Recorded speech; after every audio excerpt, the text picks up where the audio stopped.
en train d'acheter des dermatoses et russules. Puis là, il y a quelqu'un qui m'a amené là, justement là, une cueillette. Il savait pas trop comment me présenter ça. Fait que là, on va vous présenter un peu là, les grandes lignes, là, comment emmener les champignons au poste d'achat. Puis c'est quoi aussi la qualité là, pour vous autres en même temps, là, pour votre consommation personnelle. Premièrement, dermatose et russules, ça se doit d'être une belle couleur orangée comme celle-là. Quand on l'accueille, on coupe le pied. La chair en dedans, il faut qu'elle soit un beau blanc. Il ne faut pas qu'elle ait d'autres traces là, de brunâtre ou noirâtre, sinon là, ça ne peut pas être bon pour nous. Fait que, une dermatose, il faut bien la brosser avec un petit peigne là, avec des poils naturels. Ça fait très bien l'affaire. Après ça, on la brosse comme il faut. Puis si vous emportez ça au poste d'achat, ben, ça pourrait être très respectable comme champignon. Si vous n'êtes pas certain, vous pouvez la couper en deux pour plus la nettoyer. Mais là, on voit là, ici, c'est une très belle qualité de champignon. Puis c'est bien nettoyé, fait que ça, il n'y a pas de problème. Ça pourrait aller sur la balance.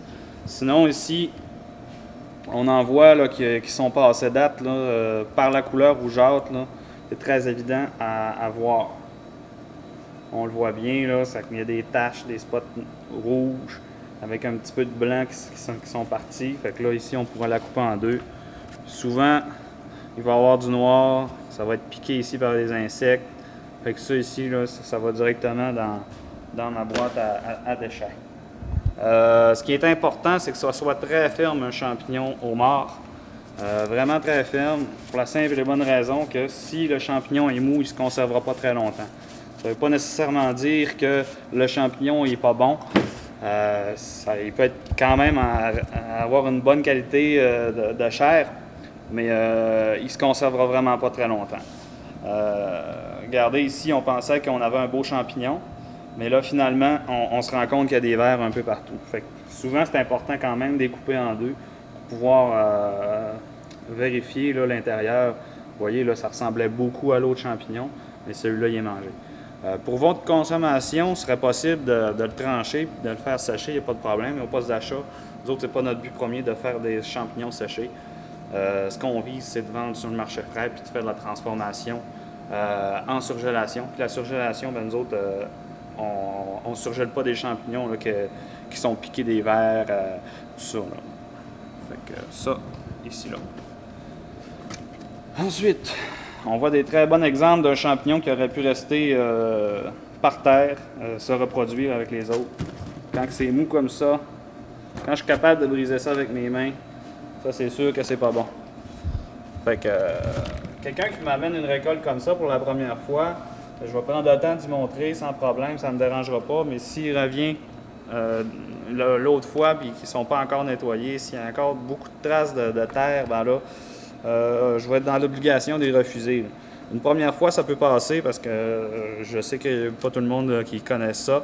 Mais comme on voit encore ici, là, on voit là, c'est mou, là, vraiment mou. Contrairement à l'autre que j'ai plus de difficulté là, à renfoncer la chair.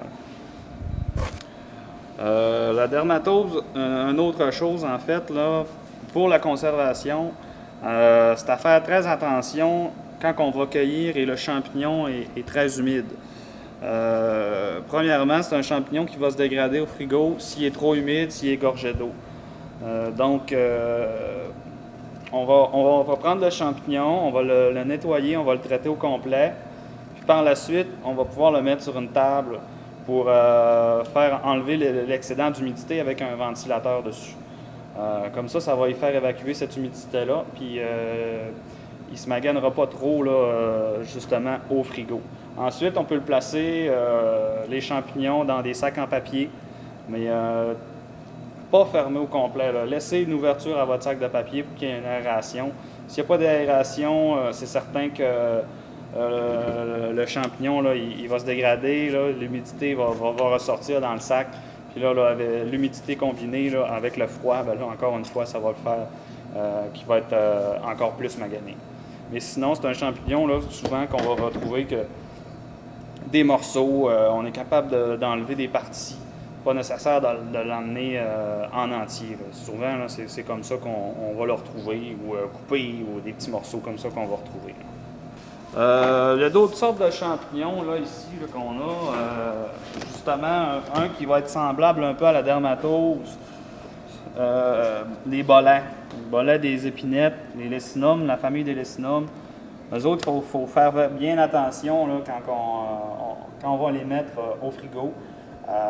Faut pas qu'ils soient gorgés d'eau quand on va les mettre au frigo.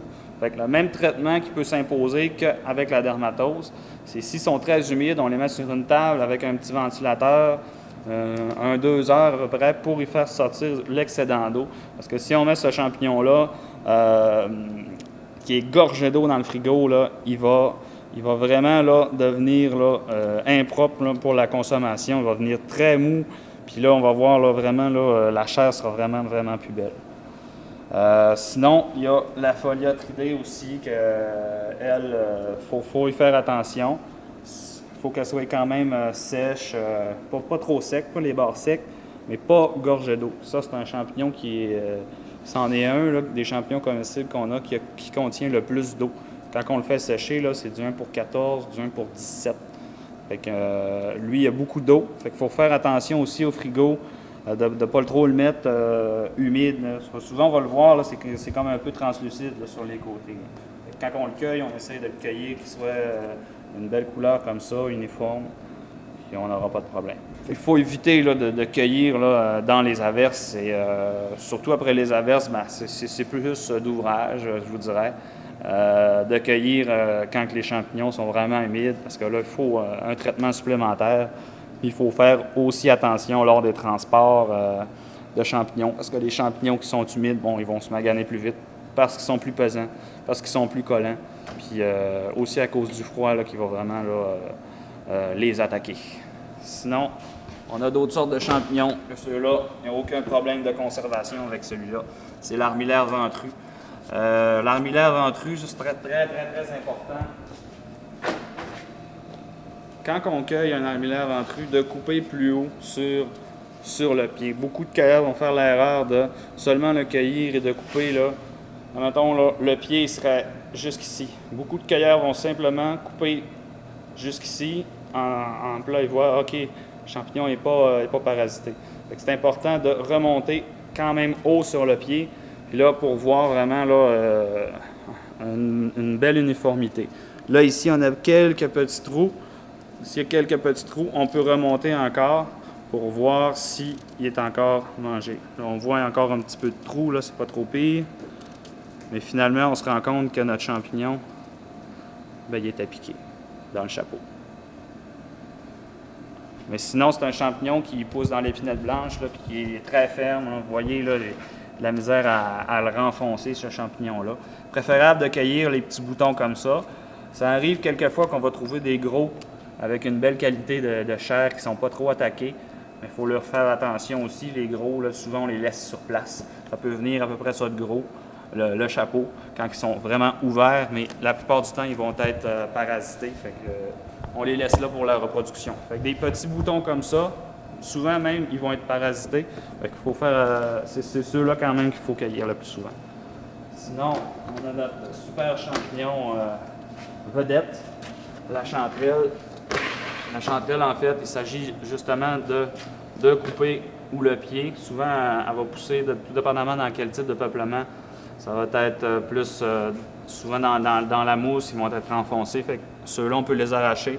Si on les cueille sur le bord du chemin, ben là, c'est préférable de couper le pied tout de suite avant de le cueillir.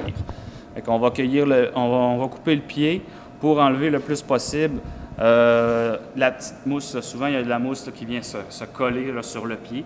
Fait qu'on coupe ça. Puis, vraiment bien important de nettoyer les champignons. Comme celui-là, là, il y a une très, très belle chanterelle. Aucun problème avec ça. Il faut faire attention aussi, la chanterelle. Quelquefois, elle peut être mangée sur le dessus du chapeau, là, comme ici. Là. Il y en a une qui est passée free dans cette cargaison-là. Fait que là, on voit ici, là, ça, c'est mangé. Souvent, là, il va avoir une petite présence de verre là, quand c'est mangé comme ça sur le dessus, dans le pied. Là, il n'est pas si pire que ça. Mais il faut faire attention aussi de ne pas l'accueillir trop humide. Elle se conserve très bien au frigo dans les sacs en papier, là, je dirais une bonne semaine, là, si c'est pas plus. Mais encore là, il faut mettre un petit peu d'aération. Il ne faut pas trop fermer notre sac pour pas qu'elle se réhumidifie et qu'elle se magane. Fait qu'on peut voir, là, c'est toutes des très belles chanterelles. Je dirais bien là, que ça commence à être une belle grosseur pour cueillir, mais sinon, vous voyez là, qu'il peut y en avoir des plus grosses. Quand même, il y en a de différentes grosseurs. Souvent, ça arrive qu'ils fendent comme ça, mais il n'y a pas de problème. Ici, on a vraiment deux copains. J'ai mis les deux bacs un à côté de l'autre pour une raison. Parce qu'ils vont vraiment se retrouver dans le même habitat, ces deux-là. On cueille la chanterelle commune, ben on doit avoir au moins un deuxième silo pour pouvoir ramasser les pas de la chanterelle commune, je me suis trompé, chanterelle en tube plutôt. On se doit d'avoir une autre chaudière pour les non-miliqués qui va pousser vraiment dans le même endroit, qui va être des paissières avec de la sphène, des milieux très humides. Ça, c'est un champignon qui va bien faire avec des ciseaux. Le cueillir avec des ciseaux, parce qu'il est très délicat, comme on peut le voir. Puis c'est beaucoup plus facile de le cueillir avec un ciseau qui nous libère une main, en fait. On arrive comme ça, puis on est capable de le couper plus facilement. C'est plus long avec un couteau. Également, les non-miliqués, même avec des ciseaux, dépendamment de la grosseur, c'est sûr que quelquefois, il y en a des plus grosses, des plus belles. Mais avec des ciseaux aussi, c'est quand même possible, mais sinon, avec un couteau, c'est tout le temps bon d'en avoir un. C'est un champignon qui est très fragile, l'îne ombiliquée. Il faut y faire attention, il ne faut pas le brasser. Il y a des petits aiguillons en dessous ici là, qui partent très facilement. Là. Vous voyez, là, regardez. C'est très fragile. Fait qu'il faut leur faire vraiment attention.